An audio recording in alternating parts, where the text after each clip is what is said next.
Welcome to the Lawyerist Podcast, a series of discussions with entrepreneurs and innovators about building a successful law practice in today's challenging and constantly changing legal market. Lawyerist supports attorneys building client-centered and future-oriented small law firms through community, content, and coaching, both online and through the Lawyerist Lab. And now, from the team that brought you the Small Firm Roadmap and your podcast hosts. Hi, I'm Sara Munder. And I'm Zach Glazer, and this is episode 457 of the Lawyerist Podcast, part of the Legal Talk Network. Today, Sara talks with lab coach Bernadette Harris about the final leg of our book tour, Healthy Profits. Today's podcast is brought to you by Postali, posh virtual receptionists, and LawPay. We wouldn't be able to do this show without their support. Stay tuned. We'll tell you more about them later on. Sara, I think this is the first time that you and I have been on an intro together. They don't let us, just kind of go off on our own very much. They don't put two crazies in the room together very often. They try not to, I think. But this I'm is excited. Good. I get to talk with you about what's going on in Lab, in Lawyerist Lab. So yeah, what are the hip kids in Lab doing these days? What are the hip kids, the cool labsters doing these days? Well, we've got a lot going on. So when we are recording this, we're about halfway through the year, which means that we're in quarter three. And we just had our quarter three planning retreat that we do once a quarter, where we walk our labsters through doing a retrospective of the previous quarter, looking at their numbers, looking at how things went and how their projects and goals went and where they're at in relation to their year goals. Okay.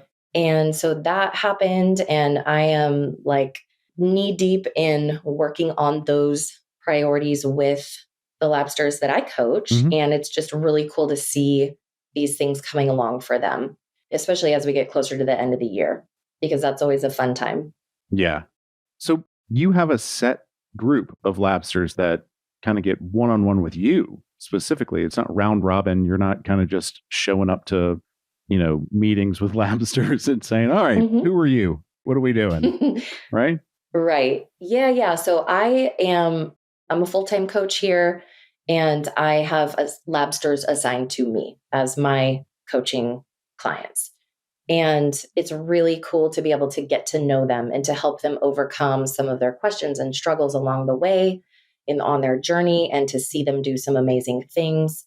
And then I see them in our events. I see them in our virtual events, whether it's a weekly workshop or a quarterly planning retreat. And then we have LabCon coming up, which I am so excited about, because we have had such an influx of new labsters come into the program this year.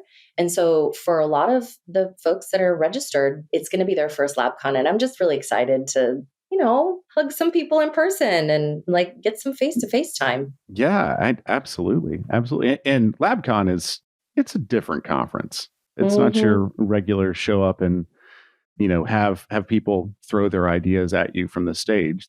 I think we've usually referred to it as an unconference, which I think gets thrown around. But this is show up and get coached. It's an extension of Lab, really, right? Yeah, I had someone this morning, one of my labsters in a coaching call, ask me what to expect. And she admitted that she's an introvert, and she was feeling a little maybe anxious about what's it going to be like, and who's going to be there, and what are we going to be doing. And I just told her, look, I got you. I got you on this one, because we actually design LabCon to support people who are introverts, because we have a lot of introvert attorneys in Lab. I myself consider myself an outgoing introvert. And what's great is that there's little things that we do. I know last year we had these little cards on the table, and one side said focus time, and then the other side said come talk to me. Yeah. So you get plenty of opportunities to connect with other people in a really valuable and meaningful way. It's not annoying, gross networking events where you're just forced to talk to people you don't want to talk to. Right. But also at the same time, there's a lot of time and space to just be able to get work done and focus and do the things that you have been meaning to do, or that you're learning about at LabCon, and you've committed I'm going to put together this marketing strategy today, or I'm going to put together my accountability chart, or I'm going to work on hiring this next person. So it's just incredible. And it's unlike anything I've ever been to, for sure. Mm-hmm. Well, and one of the people that is going to be at LabCon this year is your guest today, Bernadette Harris. She's one of our coaches, and she does specifically a lot of the financial stuff. So let's dive right into your conversation with her. Hey, again, this is Bernadette L. Harris. I am the finance coach here at Lawyerist, and my role with Lawyerist is helping our members understand and get comfortable with their numbers. So today we're going to talk a little bit more about this. How do we want to say? We're going to talk about money. Yeah, it's sexy, but it's not, right? It is. I want it to be sexy for people. By the way, welcome back to the show. I'm so happy to be here with you. I've never had the privilege of interviewing you on the Lawyerist podcast, but I've heard so many of your episodes before. And I will say this, Bernadette, and I've never said this to you either, but I'm a coach here in the lab program, and I personally coach a lot of small firm owners who are really uncomfortable with their finances. They're uncomfortable with looking at their finances, thinking about them, tracking them, understanding them, and creating goals and a strategy. So honestly, this is what I was going to tell you that I haven't told you yet is I can't even tell you how many times you come up in conversation in my coaching calls every day, because I'm like, oh, you know what? Just go talk to Bernadette. Let me get you her scheduling link. Go schedule a call with Bernadette, because she's going to ease all your concerns and she's going to make you feel a lot better at the end of the day. So I'm just so glad that you're here, because I don't know what I would do without you. Yeah, I love being a part of Lawyerist to be able to do that, because there are so many people who are really awesome at what it is that they do, right? And the whole finance part of running a business is the scariest part. So to be able to take away some of that fear and the trepidation that comes along with your finances, and to give people the relief to know that sometimes they think they're doing a bad job and they're really doing a good job, so it's always nice to be able to do those things. Exactly. And I'm curious your thoughts. I have some ideas on this, but I'm curious your thoughts as the finance expert. When you say that people are scared of their finances, they're scared of the conversation about money and all that, why do you think that is? Do you have an idea as to why it's so scary? Yeah, I think that there are multiple reasons. And sometimes in the coaching session, I can get to the root of those reasons. So sometimes it is based on the way that they were reared. So some people just have an unhealthy relationship with numbers, or an unhealthy relationship with money. So it could be that they grew up and they didn't have a lot of it. And so now they're afraid that they're going to be in a situation where they may go back to where they were when they were younger. Or I've even had conversations with people where money was not an issue, or like I was talking to someone recently and they were saying that her parents split up when she was young and her father was rich. And when they split up, she and her mother struggled. And so her relationship with money was around being like a jerk. Like if you had a lot of money, then that made you a jerk. And so I think that those are usually some of the reasons why people have a hard time with money. I don't know if you've ever encountered that in any of your coaching sessions, right? Absolutely. That's a big one. And then I think another one is just in thinking about how the brain works. So obviously there's a lot of factors in someone's life. Law firm owners, really smart attorneys are human too, and they've had their trauma and they've had their experiences and made their own associations with finances. But like from a perspective of how does the brain work, also we tend to make whatever it is we're looking at mean something about us as people, as a human. Yeah. And sometimes that's really hard and painful, because my guess is they don't want to look, and myself included, I've been there at times. This is something that I've had to really grow and coach myself on, is like this, I'm going to log into the account right now, or I'm going to do some financial understanding my numbers, and I'm scared and I have this yucky feeling in my stomach. But whatever it is that I see, I'm not going to make it mean anything about me either way, whether things are worse than I expected or better than I expected. It's just data. Right. And we use that data just to make decisions. And so I think that it is really important for people not to, like you said, make it about you, because it's not. It's not you. If you have a healthy profit, which we're going to talk about, right? That's great, but that doesn't mean that you're great or you're not, and if you don't have a profit, it doesn't mean that you are great or you're not. It just means some good stuff happened, or maybe Yeah. some bad stuff happened. So yeah, I agree. I think that sometimes we definitely have to coach them through the process of understanding that it is not about you. It's just really about you addressing it and figuring out Mhm. how to use that data. Exactly. Yeah, if you could take the you out of the picture and it's just a completely neutral situation, then let's look at the numbers Right. and see what we need to do. We need to pivot that way, or what levers do we need to pull? So now that we got that part out of the way, because I just feel like unless we address some of these like underlying thoughts about the whole thing, we're not going to get very far, or we're not going to get very far and then continue to get very far again and again and again. Right. So we're talking about healthy profits today because that's the whole point of what we're doing here in helping people build healthier law firms is honestly, we don't care how much money you're bringing in. We don't care how much revenue you're bringing in. If you are not profitable, then what are we doing? Right. Right. Right? Why are we here? Why are we Why here? are we here? We want firm owners to be able to build a business that not only serves their clients, but serves their lives as well so that they can go be a cool human and like enjoy their lives, right? So, how would you define what profitable is? Well, we can start with the accounting definition, right? So we can talk about jargon. So profit essentially means that you made more than you spent. That's the short version of it. When we talk about healthy profits, though, because you can make $10 and spend 9, and while that's profitable, not really certain that that would be considered healthy, right? So when you're talking about healthy profits, now you're in a situation where you have compensated yourself, because a lot of times law firm owners are not compensating themselves, or they're not Mm-hmm. compensating themselves adequately, right? They're Mm-hmm. not paying You know who themselves. you are. Yes, just keep looking straight ahead. No one knows that we're talking about you. So, but they're not giving themselves a reasonable salary. They're not paying themselves a salary that they would make if they were working for someone else. So, when you talk about healthy profits, your firm is in a position to be able to pay the owner a healthy salary, a market rate salary, and then there's some money left over. And there's money left over so that you have a cushion, you have money to reinvest in the company. That's what I would say is healthy profits. Because having, just a little over break even is probably not healthy profits. It's profitable by definition, but not necessarily healthy. Right, right.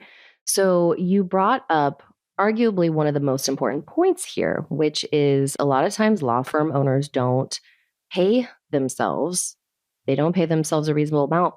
What I see a lot of is they just don't pay themselves at all, or they just pay themselves randomly and they take draws when they can, when the business can afford it. So what's your thought on that? What does an ideal situation look like from your expert financial perspective in terms of how firm owners on the most basic level, structure their financial strategy so that they can pay themselves in a healthy way and also be able to reinvest in the business and pay all the bills?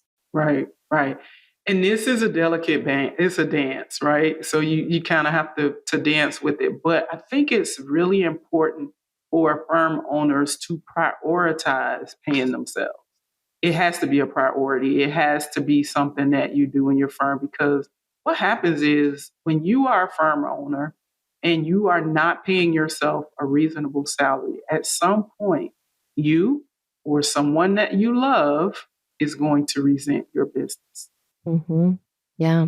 So Yeah, sad. you're going to resent it, because there's going to be a day when you wake up and you're like, shoot, I am working 60 hours a week and I have $12 in my checking account. Yeah. And the family's like, what are we doing here? What's going on here? And so, in a lot of the coaching sessions, I'm talking to firm owners or I'm talking to business owners in, coaching sessions in my firm.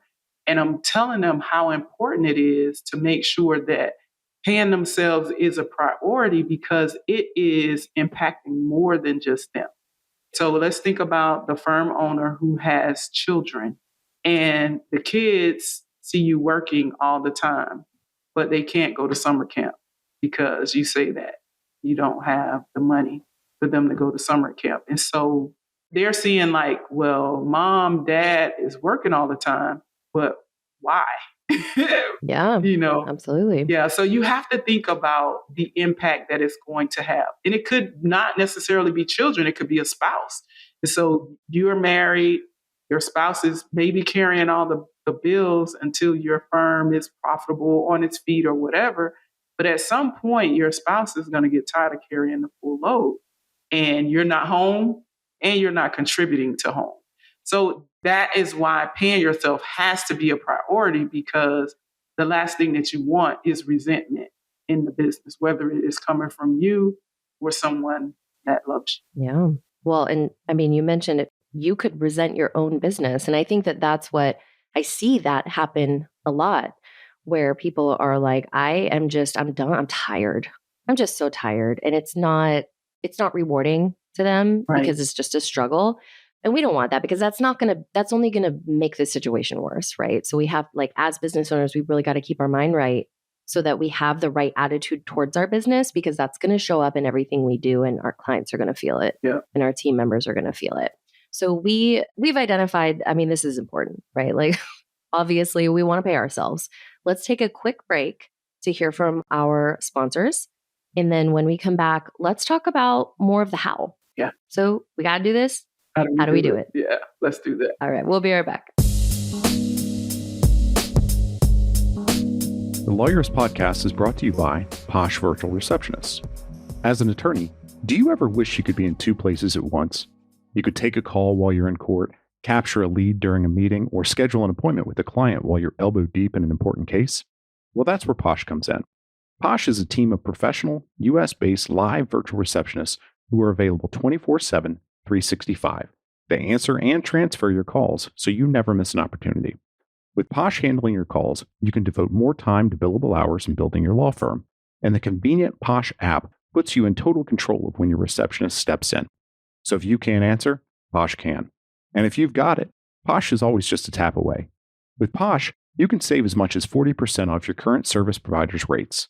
Even better, Posh is extending a special offer to Lawyerist listeners. Visit posh.com/Lawyerist to learn more and start your free trial of Posh Live Virtual Receptionist services. That's posh.com/Lawyerist.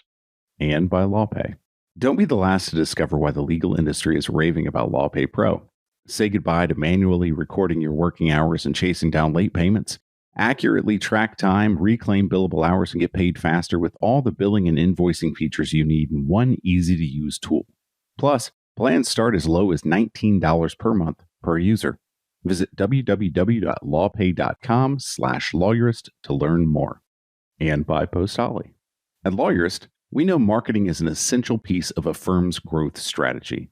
While marketing may be on your radar, the branding process is often glossed over. Our partners at Postali can develop your law firm brand. Postali is a full-service marketing agency working with attorneys nationwide. Their team will guide you through an exercise and then deliver a blueprint that powers your firm's internal operations, visual identity, and marketing efforts. Branding is more than just a logo and color palette. Taking the time to define your target audience, vision, and core values will ensure that you have a well-aligned internal team ready to help you set and achieve your growth goals. Visit postali.com/branding to get started. All right, Bernadette. So how do we do it? How do we, on the most basic level, create a system in which, you said it's a delicate dance, but how do we build a business that's paying us, that's, growing in the right direction financially? What does that look like? Let's just start there, because I have so many questions. Yeah, I know. And this is a question that I answer a lot. So accountants and lawyers, we always start a question. The answer is, it depends, right? So it does depend. But just keeping it very simple and very basic, the first thing that you have to consider is the way your business is structured. So the way your business is structured will determine the how. So what do I mean by that? If your business is a sole proprietorship, then you don't get a salary per se. You just take owner's draws. If your business is a partnership, same thing. You just take owner's draws. So we're talking about the how. and this is the way you're taxed. If your business is taxed as an S corporation or a C corporation, now you have a salary and you're an employee of that company, and you will get paid via payroll the way that you pay your employees. So that deals with the how in a technical sense, right? So now let's talk about the numbers part, because this is the dance. This is the part where people kind of struggle in figuring it out. And I always tell people to work backwards. Like, figure out what you need to be able to run your household, to maintain the lifestyle that you've grown accustomed to. And maybe there are times in your business where you may cut back on certain things because you're trying to grow or you want to hire or whatever, but figure out what that number is. And based on that number, then we kind of work backwards from there. So figure out how much you want to make. Yeah, figure it out. Right. Okay. So let's just say on a very basic level, and maybe you live somewhere that's not that expensive, because we're going to use some low numbers, right? So let's say on a basic level, you can live on $60,000. And maybe that is because you live somewhere that is inexpensive, or maybe that is your contribution to the household and your spouse is contributing the rest. So $60,000 is your number. Now it's a conversation of looking at your finances. And this is also that part that we've been running from, looking at the finances, right? So can your business pay you $5,000 a month? Because that's $60,000, right? Can your business pay you $5,000 a month? And if not, then we're working up to $60,000. So now let's say, based on the money that has come in over the last 6 months and the money that's gone out over the last 6 months, I think my business is comfortable paying me $4,000, not $5,000. So you start at $4,000, but the goal is always to get you to $5,000. And so now if you're paying attention to your numbers, if you're meeting with your accountant, if you're logging into your QuickBooks and you're looking at your numbers on a regular basis, you'll start to pay attention to these things and say, hey, I just brought on a new client and I think I can do X, Y, and Z from there. So that's on a very, very basic level. Yeah. Well, and even just having this kind of basic level talk, what I know is happening is people are listening and they get this concept. It's not like a crazy new concept or anything. I mean, maybe they heard something they didn't know or realize before, but what's happening is it's opening up their brain to approach their financial strategy in maybe a different way. There's lots of different ways to do it. We like to start with, how much money do you want to make, friend? And then, all right, well then how much money does the business need to generate then, friend? And then what else are we looking at? So like, where do expenses come in? And how do you know what's a reasonable amount of expenses and what's not? Because that's another question I get all the time too, is like, I don't know how much I'm supposed to be spending compared to my revenue. Yeah. And that, gosh, that depends also. But one of the things that you want to think about is sometimes it's not a matter of, am I spending too much, but more, am I spending wisely? Mm-hmm. So example, I had a coaching call with someone and they were spending a lot of money a month on advertising, and they did it for a year and their revenue didn't increase. Oh, ouch. I'm sure people have been there. Right. And so in that conversation, it is, hey, you're spending $4,000, $5,000, $6,000 a month on advertising. And the year that you did that, your income only increased by $5,000. And so that becomes a question of, not necessarily a question of, am I spending too much, but am I spending this wisely? Like, this marketing isn't working because... Exactly. Yeah. And so sometimes the conversation is not about whether or not you're spending too much for your revenue or you're spending too much for your practice area or something like that, but it's really about, am I spending wisely? Sometimes we purchase softwares that we're not using, or we have systems, multiple systems that do the same thing, and you're paying for two systems and one system does what the other system does. And so that may be an expense that you don't even need to have. So maybe the initial conversation is around revisiting your expenses to make sure that what you're spending money on is making sense.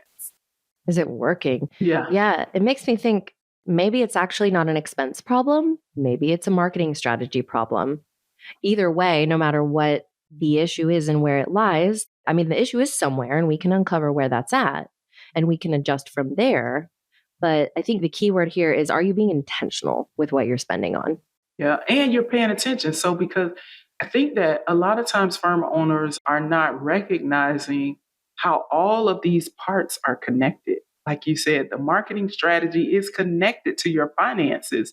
And so we can't just dump money into marketing and not pay attention to the outcomes. So if you're dumping money into marketing, are you tracking what this marketing is doing? And are you getting a return on your investment? And that is where the two kind of marry, right? You're looking at your marketing strategy. You're also looking at your finances. And hey, if I'm doing all these things to market my business, is my income also increasing? Or at least, do you have more people in your pipeline? So maybe it's not an immediate increase, but is your phone ringing more? Are you getting more consultations? Are you doing more discovery calls or whatever the case may be? There has to be some correlation between those two.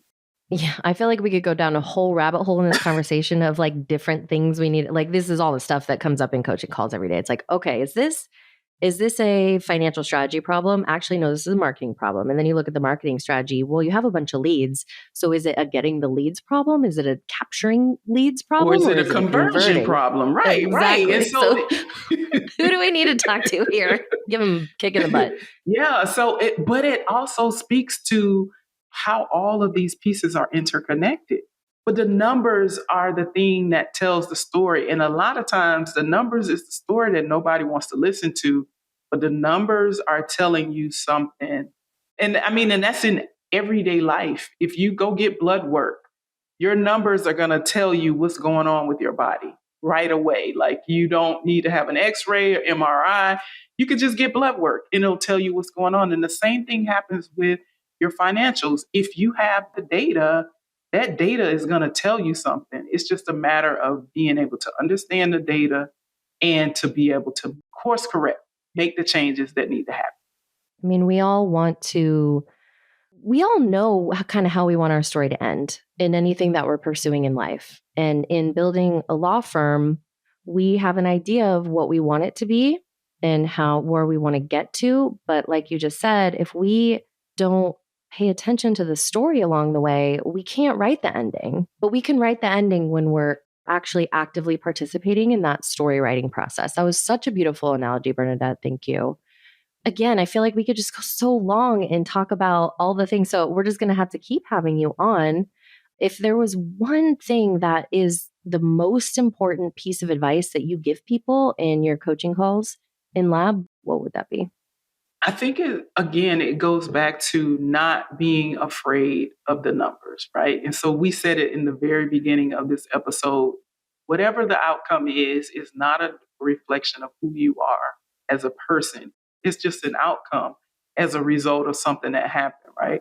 And so if we're not afraid of looking at the numbers and accepting what the numbers are telling us, then we can use that data for our good, whatever that is. But we have to spend time with the numbers. And so you don't have to love math. You don't have to become an accountant to really look at your numbers and start paying attention to it. It's really about understanding what is your P&L telling you? What is your balance sheet telling you? What is your statement of cash flow telling you? And these are the conversations that I have with the members in lab, because whether you're doing your books yourself or you're outsourcing it, which I hope you're not doing your books yourself, because it's just not a good use of your time. But Agreed. if you are outsourcing it, you want to still look at your numbers on a regular basis to see what's going on. I love to be able to show people the story that their numbers are telling them. Because some of the stories that your numbers will tell you is it will tell you what's your conversion cycle. Meaning, once you've converted a client, how long does it take for that client to realize on your P&L? Like how long from the lead capture to them signing the agreement to them paying their retainer to you closing their case, how long does that take? That's important data, right? Because that data will help you to figure out how many of these cases can you do a year? How many of them do you want to do in a year? It also lets you know, like, if there's cycles or seasons to your business. There's so many stories that your numbers can tell you.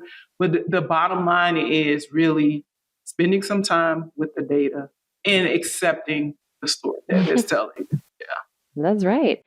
Well, you said that people don't need to love math or be an accountant to get this right. But what I will tell you is that they need to work with you, at least have one call with you. So when you come into lab, I'm talking to the listeners, you guys here, when you come into our lab coaching program, you get to work with Bernadette. And it's amazing and it's fantastic. And I'm so grateful that you bring that value to my labsters that I coach and all of them in lab. And I know everyone's thinking right now, okay, she says I just need to spend the time. But when do I find the time to dig into this stuff and like get on top of it, which could be a whole nother episode. But again, remember that it's all about being intentional, and this law firm can be whatever you want it to be. And if you need coaching with the time aspect and managing all the things, that's what we're here for. Yeah. And I'll close with this to say, reviewing your numbers and reading the story, it doesn't take that much time. Not that much time. It doesn't really take that much time. And honestly, what I found is once I've coached a client on understanding their financials and making them see like this is the story that it's telling, they look forward to looking at their numbers because now they know what they're looking at and they know what they're looking for and all of that. So it's not a matter of time, especially if you outsource the bookkeeping, then it's really about going in and taking a look at the reports. You could do it monthly. Isn't it insane? Yeah, 30 how minutes. People go from like just extreme anxiety about looking at the numbers, but when they do, then it's an extreme high at looking at the numbers because it's like you just feel like you could do anything at this point. It is You've really overcome empowering. It is so empowering. And they're almost in disbelief. Like, I can't believe I'm looking forward to looking at P&Ls. No, that's sexy. All right, my friend. Well, thanks for coming on the Lawyerist podcast, and just always value you so much. You're an awesome person. Thank you, Sara. I am so glad. This is our first time actually doing the podcast together, so I'm glad we got a chance to do this. Always a pleasure to help our listeners as well as our labsters just have a better relationship with their numbers. All right. Well, it won't be the last. We'll see you soon. Bye. The Lawyerist podcast is edited by Brittany Felix. Are you ready to implement the ideas we discuss here into your practice? Wondering what to do next? Here are your first 2 steps. First, if you haven't read the Small Firm Roadmap yet, grab the first chapter for free at Lawyerist.com/book. Looking for help beyond the book? Let's chat about whether our coaching communities are right for you. Head to Lawyerist.com/community/lab to schedule a 10-minute call with our team to learn more. The views expressed by the participants are their own and are not endorsed by Legal Talk Network. Nothing said in this podcast is legal advice for you.